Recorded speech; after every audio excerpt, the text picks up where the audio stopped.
السلام علیکم ورحمۃ اللہ وبرکاتہ۔ حضرات محترم، آج کی اس ویڈیو کے اندر ہم گفتگو کریں گے شب برات کے روزے کے حوالے سے کہ اس مہینے کے اندر روزے رکھنا چاہیے یا نہیں رکھنا چاہیے، اور اگر رکھنا چاہیے تو کتنے روزے رکھنا چاہیے۔ کیا صرف 15 شعبان کا ہی روزہ رکھنا چاہیے یا اس کے ساتھ 14 کا روزہ بھی رکھیں، یا 14 نہیں تو 16 کا بھی روزہ رکھیں؟ انشاءاللہ اس کے بارے میں ہم گفتگو کریں گے۔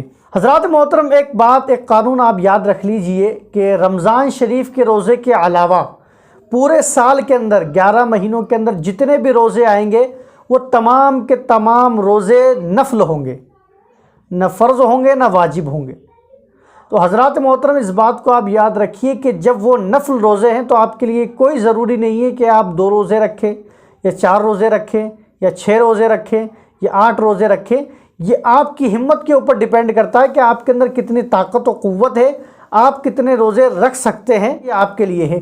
اور رہی بات 15 شعبان کے روزے کی، تو اس کے بارے میں حدیث شریف آئی ہے، ابن ماجہ کی حدیث شریف ہے 1388 1388، کہ جس کے اندر میرے آقا صلی اللہ علیہ وسلم نے ارشاد فرمایا، مولا علی اس حدیث کے راوی ہے کہ 15 شعبان رات آتی ہے تو اللہ تبارک و تعالی آسمان دنیا پر نزول رحمت فرماتا ہے اور اعلان فرماتا ہے کہ کوئی ہے مجھ سے بخشش چاہنے والا کہ میں اسے بخش دوں، کہ ہے کوئی مجھ سے رزق طلب کرنے والا کہ میں اسے رزق دے دوں، کہ ہے کوئی مصیبت زدہ کہ میں اس کی مصیبت دور کر دوں۔ اللہ تبارک و تعالیٰ اعلان فرماتا ہے۔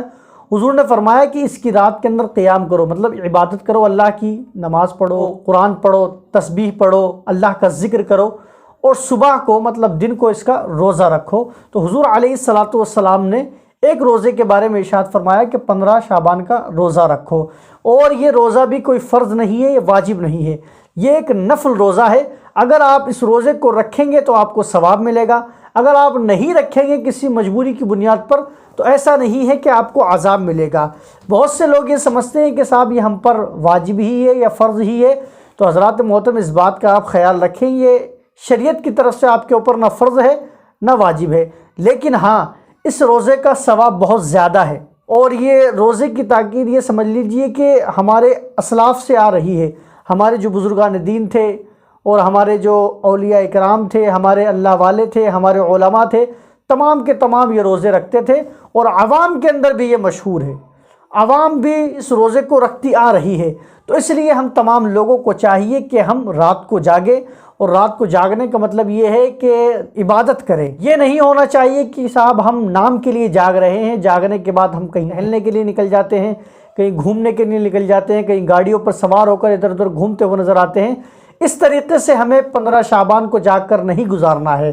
اگر ہمیں 15 شعبان کو جاگ کر گزارنا ہے تو مسجد میں رہ کر اللہ کی عبادت کرنی ہے، نماز پڑھنی ہے، قرآن مجید کی تلاوت کرنی ہے، تسبیح پڑھنی ہے، اللہ کی بارگاہ میں رونا ہے، گڑ گڑانا ہے، اس سے معافی مانگنی ہے اپنے گناہوں کی، اور پوری امت کے گناہوں کی بخشش چاہنی ہے۔ یہ کام ہمیں وہاں پر کرنے ہیں، اور دن کو ہمیں روزہ رکھنا ہے۔ تو حضرات محترم، جس کی ہمت 1 روزہ رکھنے کی ہے وہ 1 رکھ لے، جس کی ہمت 2 روزے رکھنے کی ہے وہ 2 رکھ لے، جس کی 3 کی ہے وہ 3 رکھ لے، اور جس کی ہمت پورے مہینے کے روزے رکھنے کی ہے وہ پورے مہینے کے روزے رکھ لے۔ اللہ تبارک و تعالیٰ اسے بہت ثواب عطا فرمائے گا۔ اللہ تعالیٰ عالم۔ السلام علیکم ورحمۃ اللہ وبرکاتہ۔